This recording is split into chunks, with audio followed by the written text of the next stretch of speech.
Како во услови на економска и политичка криза, примената на законот за двојазичност стана приоритет за власта, па се донесува одлука за итно менување на униформите на полицијата. За дел од експертската јавност ова ќе значи вовед во кантонизација, оти полицискиот систем во земјава е централизиран, а не како што е случај со дел од европските земји, каде полицијата е локална.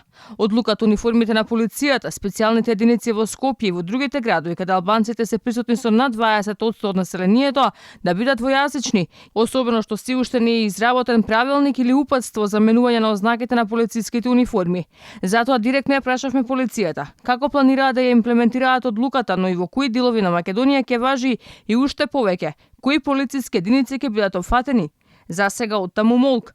За подсетување, министерот Османи, иако не беше дел од неговата работа, во 2019 правеше и инспекции низ државните институции, колку и дали воопшто се спроведува законот за употреба на јазиците, но и ги укоруваше директорите доколку уведе неправилности. Сакав да те прашам, бидејќи сум тука пред институцијата, гледам ова таблава е еднојазична само.